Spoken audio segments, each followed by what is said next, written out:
आपके माइंड में ये तो नहीं होता है ना कि ये लास्ट मुलाकात है।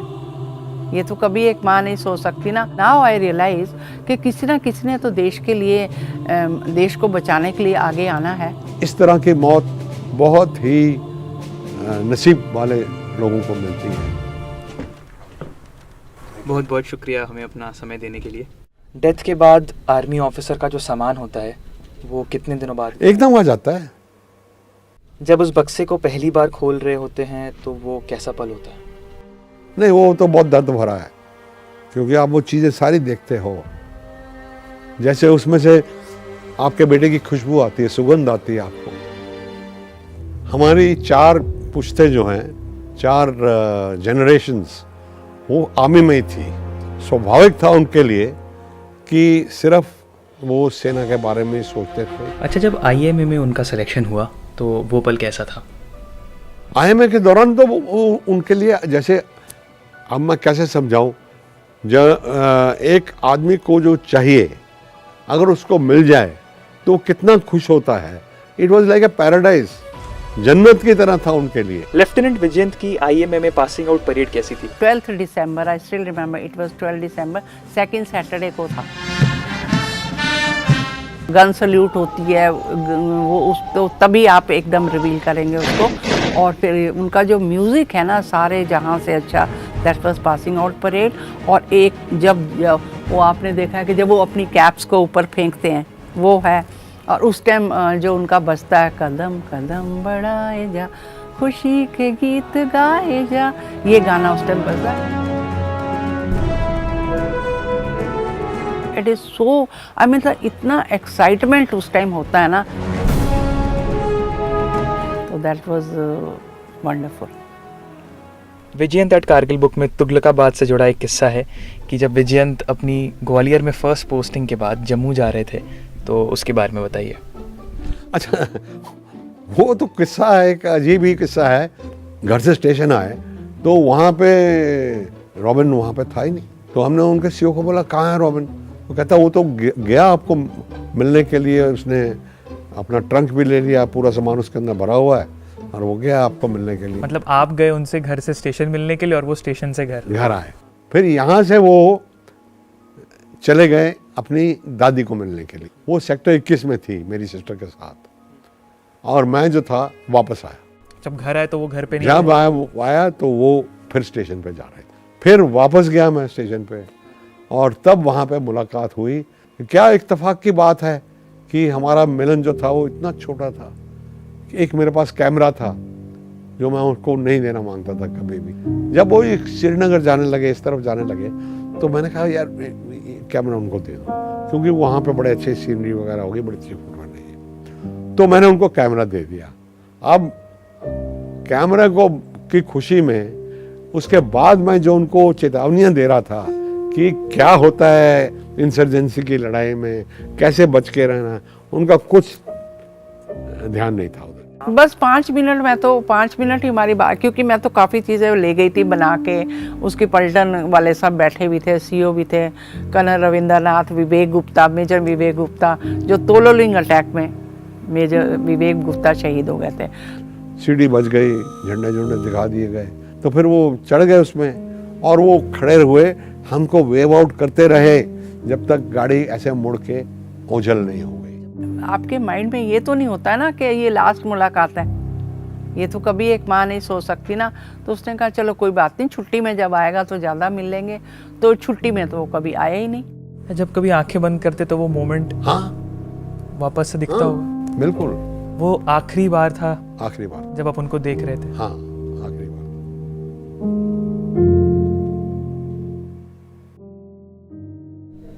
बैटल ऑफ तोलोलिंग के बारे में बताइए सर।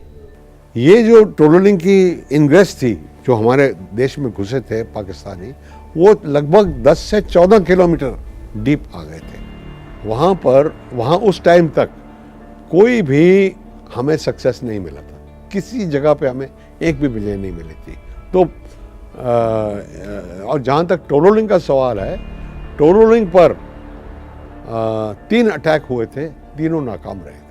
फिर टू राजरिफ को मिला। अब वो प्रॉब्लम ये हो गई कि विजयंत की कंपनी को अटैक में हिस्सा नहीं मिला, उनको रिजर्व में रखा गया था। अपने कंपनी कमांडर को, आचार्य को ताऊ बोलते थे कि ताऊ क्या है ये, लड़ाई में हमको अब रिजर्व रख दिया। उन्होंने बोला रॉबिन रुक जाओ, कुछ पता नहीं क्या होगा। और वही बात हुई,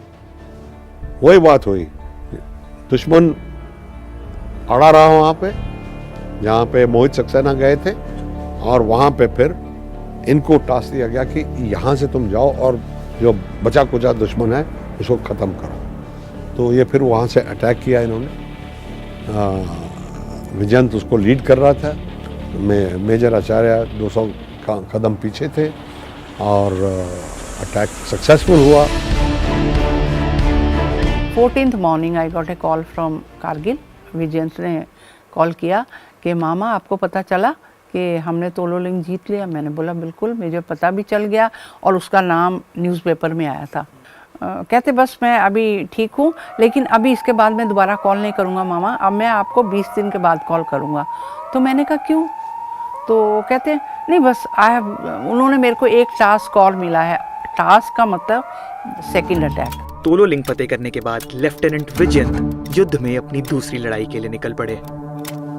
नौल जो था वो एक बहुत ही खतरनाक पहाड़ था, कोई कवर नहीं, और एक नैरो रिज जा रही थी, वहाँ बहुत ही गहरी खाइयाँ थी।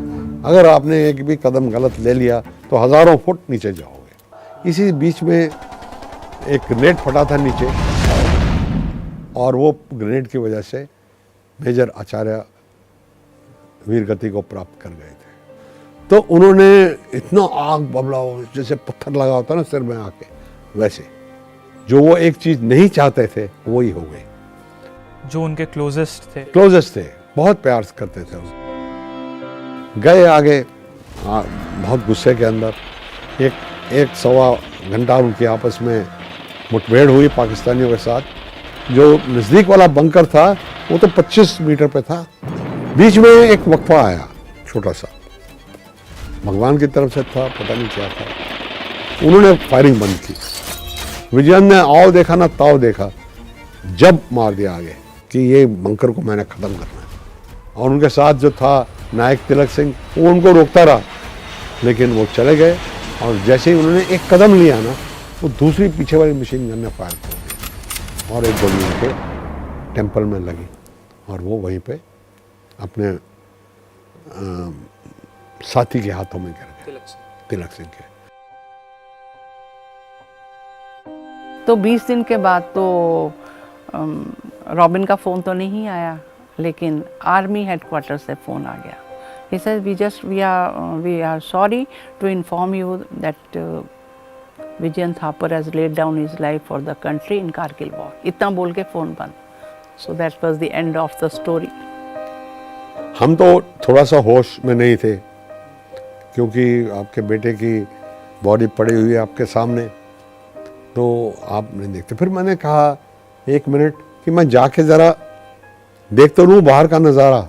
जब मैंने बाहर का नज़ारा देखा तो सैलाब था पूरे लोगों का। तो मैं क्या कहता हूँ कि इस तरह की मौत बहुत ही नसीब वाले लोगों को मिलती है, जो लड़ाई के अंदर हाथ में अपना हथियार है, गोली लगती है छाती में और अपने साथी के हाथों में गिरता है। उससे अच्छी कोई मौत हो ही नहीं सकती। पर सर, ये जो आप कह रहे हैं, ये एज एन आर्मी ऑफिसर, आपके अंदर का आर्मी ऑफिसर ये बात कह रहा है, पर एक पिता भी क्या ऐसी ही बात दोहराता है? नहीं, पिता को दोहरानी पड़ेगी। मेरा बेटा नहीं होगा तो और किसी का बेटा होगा, XYZ का बेटा होगा। लेकिन आप अगर नहीं करेंगे ये काम, बलिदान नहीं होगा, तो पाकिस्तानी आ जाएंगे वहाँ पे, वो कैप्चर कर लेंगे। क्या आप ये चाहते हैं? किसी भी स्थिति में नहीं चाहते हम ये। एज ए मदर आप हमेशा सोचते हो कि नहीं मेरा बेटा नहीं हो सकता, नहीं रॉबिन नहीं हो सकता, कोई और होगा। यू सी, वो एक माँ को उस टाइम ये लगता है, लेकिन नाउ आई रियलाइज कि किसी ना किसी ने तो देश के लिए, देश को बचाने के लिए आगे आना है। हर साल आप नौल जाते हैं, जब आप पहली बार वहाँ पर गए तो आपको वो स्पॉट दिखा जी और वो खून का भी वो स्पॉट दिखा, जी। वो मोमेंट कैसा था जब आप पहली बार वहाँ गए? वो बहुत दर्द भरा था, क्योंकि जवान क्लियरली बता रहे थे कि साहब यहाँ पे लड़ाई हुई थी, ये सब खून पड़ा हुआ है, ये देखिए ये मेजर आचार्य का है और ये विजयंत का है। हर एक कदम जो वो डिस्क्राइब कर रहे थे कि यहाँ से गए, यहाँ गए, यहाँ गए, तो मैं भी उनके साथ साथ जा रहा था और बहुत मुश्किल था। ये है उनकी घड़ी, ये उनका वॉलेट है, इसमें से 300 रुपए निकले थे बस, ये सब पैसे उन्हीं के हैं। चश्मा दिखा सकते हैं? हाँ देख लीजिए, ये है विजयंत की jacket. My name is Indian Khapa. What officer you want to see? You want to be arrested as well? Lieutenant. Then go up to the jail. Lieutenant.